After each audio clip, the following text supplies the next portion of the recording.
ፈገግ የሚያደርግ መረጃ ልንገራችሁ። የቀብር አገልግሎት ዋጋ ማሻሻያ የማህበረሰቡን ጫና ለመቀነስ መሆኑን የአዲስ አበባ መጅሊስ አስታውቋል። እንግዲህ የኑሮ ውድነቱን ለመቀነስ በርካታ የኑሮ ውድነቶች መቀነስ ያለባቸው ነገር አሉ። ግን የቀብር ዋጋ መቀነሱ ከኑሮ ውድነት ጋር እስኪ ለማንም ላንብብላችሁ መረጃውን ማለት ነው። እንግዲህ ይህንን ያወጣው የእስልምና ጉዳዮች ከፍተኛ ምክር ቤት መጅሊስ በጃናዝ ማረፊያ ቦታዎች ላይ የደረገው የዋጋ ማሻሻያን አስመልክቶ ማብራሪያ ሰጥቷል።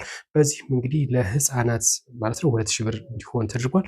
ለአዋቂዎች ደግሞ 4000 ብር እንዲሆን ተደርጓል። በአዲሱ ማሻሻያ መሰረት ህፃናት 2000 ብር፣ አዋቂዎች ደግሞ 4000 ብር ይከፍላሉ ነው የተባለው። እንግዲህ ይህንን ተገልጋዮቹም ለብሎኬት ግዢ ያወጡት የነበረውን ከ2200 ብር እስከ 2800 ብር ተጨማሪ ወጪ የሚያስቀር እንደሆነም ጭምር ነው እየተነገረው። እንግዲህ በበጎ ፈቃደኝነት የጀነዛ እጥበት እና የሽኝት የሚያደርጉ ተቋማት ላይ ምንም አይነት የዋጋ ጭማሪ እንዳልተደረገም ጭምር ይፋ አድርጓል። እንግዲህ የኑሮ ውድነት ለመቀነስ የመቃብር ማስፈጸሚያው ቀንሷል ነው የተባለው።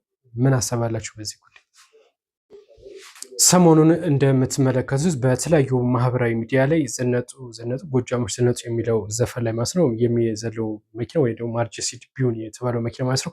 እና ስለሱ አንዳንድ መረጃ ወጥቷል ልንገራችሁ። ይህ መኪና በኢትዮጵያ ገበያ ማለት ነው ከ60 ሚሊዮን እስከ 65 ሚሊዮን የኢትዮጵያን ብር ይፈጃል ነው የተባለው። እና እጅግ ውድ መኪና ነው ሀገሪቱ ውስጥ ካሉ መኪኖች ማለት ነው።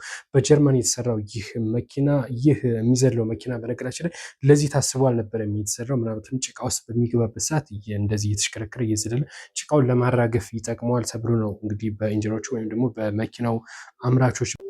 ዶናልድ ትራምፕ የአስተላለፉት ምስል እንደምትመለከቱት ብዙዎችን እያነጋገረ ነው የሚገኘው። በኦርቢት ላይ ሆነው የቀይ ወይም ደግሞ የኒውክለር በተን ናት። በነገራችን ላይ እቺ ቀይዋ የኒውክለር በተን እንደዛ ነው የሚባለው እና እሷን ሲጫኑ ነው የሚያሳየው። ይህ ምስል ደግሞ በቀጥታ ከኢራን ጋር አያይዞታል ብዙዎች ማለት ነው። ምናልባትም በኢራን ላይ ኒውክለር መሳሪያ ሊጠቀሙ ይሆን ይህንን ምስል ያጋሩት ተብሎ ነው እየተነገረ የሚገኘው። ሁለተኛው ምስል ደግሞ ኢራን ከሁሉም አቅጣጫ ጥቃት ሲዘንብባት የሚያሳይ ምስል እንደዚሁም አያይዘው አጋርተዋል ማለት ነው። እነዚህ ሁለት ምስሎች በነገራችን ላይ ለኢራን መልእክት ናቸው። የኒውክሌር መሳሪያ ሊጠቀሙ ይችላሉ ተብሎ በርካታ ሰዎች እየተናገሩበት ነው የሚገኙ። እናንተ በዚህ ምስል ምን ተረዳችሁ? መልካም ቆይታ። ዶናልድ ትራምፕ በነገ ዕለት ማለትም ማክሰኞ ማለት ነው ነገ ማክሰኞ እንግዲህ ከባድ የሆነ የደህንነት አባሎቻቸው ጋር ስብሰባ ያደርጋሉ ተብሎ የሚጠበቀው። ትራምፕ ነገ ማክሰኞ በሁኔታዎች መቆጣጠሪያ ወይም ደግሞ ይሄ ስቴሽን ሩም በሚባለው ማለት ነው። ስቴሽን ሩም በነገራችን ላይ ወታደራዊ ተልእኮዎች በሚከናወኑበት ሰዓት ቁጭ ብለው የሚከታተሉበት ነው።